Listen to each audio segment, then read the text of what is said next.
We predicted the 9th round. Deontay Wilder stops King Kong in the 10th. This is the post-fight recap 58 segment of the Double RT Boxing Show, the Ready Talk Boxing Show. I'm your host, Mr.A. You tuned in. And new subscribers, you found the show. Thank you for tuning in. Hit the thumbs up, subscribe, and welcome on to the favorite show of all. Now, Deontay Wilder and the Luis Ortiz fight.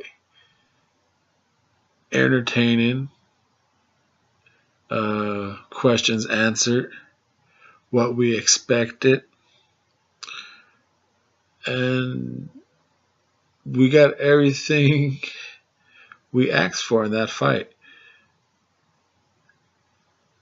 Luis Ortiz outboxed Deontay Wilder. We knew that was going to happen. Start working the body attack. Deontay Wilder had flaws in the defense, the holes in his defense. They were exploited by the more technical Luis Ortiz. Everything we thought was going to happen. Deontay Wilder was going to have a better reach, keep the gap. It was happening, although the Southpaw kind of neglected his jab. It wasn't as effective, but it still kept the range of Luis Ortiz at bay a little bit. And then the right hand, it was going to land. Deontay Wilder, 7th round survival. So the fight had everything. We knew it was going to happen. Outboxing by a lesson by Luis Ortiz. Bodywork by Luis Ortiz. Right hands by Wilder. And then they had the question, what will happen if Wilder gets caught by Luis Ortiz? Will he go down? Will he be able to get back up if he goes down? Now, no one really answered what will happen when Deontay Wilder gets touched multiple times by Luis Ortiz. The fight itself, we will talk our way into the 7th round, where is obviously the turning point of the fight. But the first 4 rounds, Luis Ortiz background just showed the background, the experience, the placement of the feet, the tightness of his punches, keeping the angles, keeping Deontay off rhythm, having different kind of punch selections, the counters over Deontay's jab. All the experience showed in the first couple rounds. I think Deontay you could have maybe definitely give Deontay Wilder one of the first 3 rounds, maybe 2. I gave him round 2.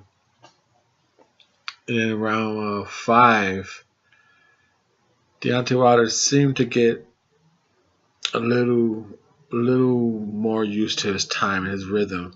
Start getting a little more shots off.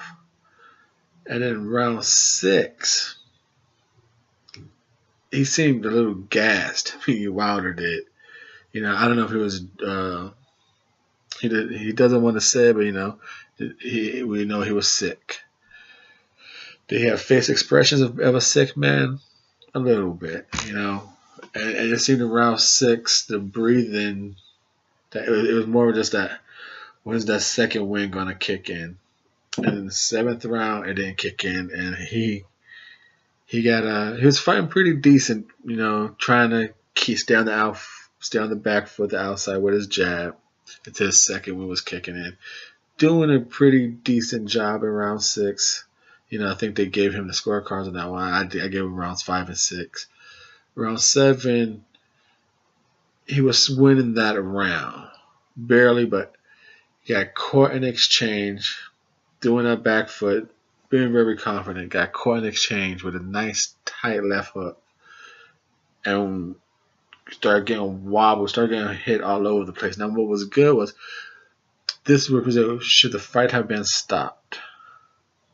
I don't believe so, because even though Ortiz was landing clean shots on Wilder, chin checking shots, like, and Wilder was not throwing punches back. No, he wasn't, but he was doing boxing movements. He was dodging. He was initiating. He was initiating the grabs. Instead of just just like he was actually like reaching out, pulling them down, letting the ref know like, hey, I'm not fighting back, but I am still here. So it's for him to get stopped during that would have been kind of like, okay, yeah, he's getting hit, but he's clearly right state of mind defensively. A lot of people, when they get hit, they just, they start going backwards and then they start getting tagged, and that's when they okay, wait, stop it. He's not even defending himself. Wilder was bending down, throwing a shot here and there just to, show some offensive. Like I said, yanking him down, pulling him, showing the ref I'm doing other boxing movements to let you know I'm still here. I'm woozy, but I'm still here. And good job on the referee to acknowledge those movements, those life signs. So, like I said, even like he was holding. It was like a good 54 seconds of strong clinching, grabbing, resetting, punching, getting rocked. He'll hold him for a couple seconds, get punched off. Louis Ortiz a straight left down the middle, sent Wilder to the ropes. Another one hit him. Then boom, Wilder came in a little shot, hold him. A good 54 seconds of survival. Showed defensive awareness. And then from the round 8, you could see Wilder was more fatigued than hurt from that onslaught. Surviving that onslaught, he was he wasn't hurt. At least that was my acknowledgement. It was more just I'm fatigued. While Luis Ortiz, you can start to see that heavy breathing, like because from the way the camera angle was showing, the cornerman's talking, Luis, and then when he turns and looks at the corner, his eyes are just like, like, whoa, this dude is tired. It's catching up to Luis Ortiz. Deontay Wilder just took all those good shots, and he's sitting down like he's not hurt, but tired. Luis Ortiz is getting tired, and he got rocked. He got dropped in round 5, so that was a good bounce back. But you could be hurt, and now you're getting tired. And sure enough, round 9 came. Wilder started getting a little comeback win, started getting aggressive. Luis Ortiz slowing down, going into round 10. Just ties a little change, and Deontay's getting aggressive. Then at about 130, 140, like they just, against the corner, they just throw like a good hard shot, and Wilder cracks the shit out of Ortiz. And Ortiz gets him pretty good, but Ortiz falls against the ropes. And Wilder goes to do that wild rush. And Ortiz does his job of clinching now. And when he throws Ortiz down, this when you know Ortiz was hurt. Ortiz stayed down, like, no, I'm staying on this knee. And that's like, oh, dude, he was tired. And that punch rocked the hell out of Luis Ortiz. From that punch on, even though he got thrown down, he took a knee because the referee had to go talk to Wilder.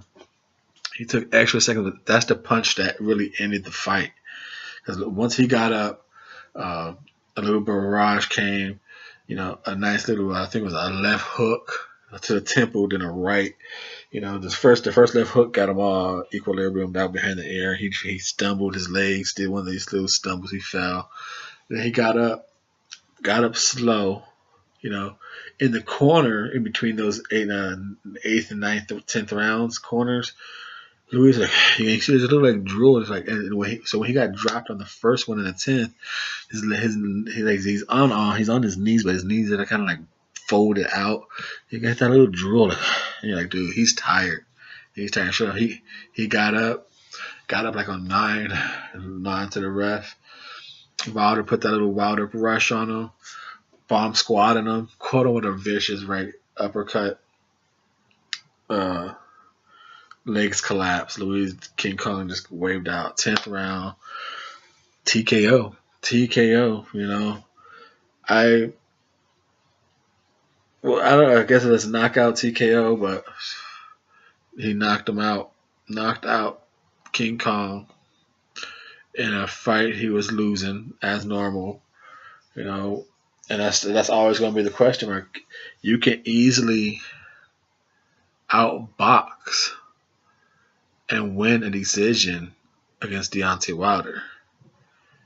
You just got to be worried that you can lose a fight you're dominating in the 12th round, in the final minute. You got to stay on game point for 36 minutes against Deontay Wilder. You can very easily beat him, very easily outbox Deontay Wilder, but you have to stick to a game plan for 36 minutes. And Luis Ortiz did not. You know, he started to get a little aggressive, try to swing a little bit with Deontay, knowing he had some success with it. But Deontay's right hand is vicious and got a little too aggressive in the 10th round and caught up to him. Deontay Wilder, TKO, Luis Ortiz, retains his WBC heavyweight championship. Please subscribe, give it a thumbs up, and thank you for tuning in into the Double RT Boxing Show. I'm your host, Mr. A. Don't forget that thumbs up.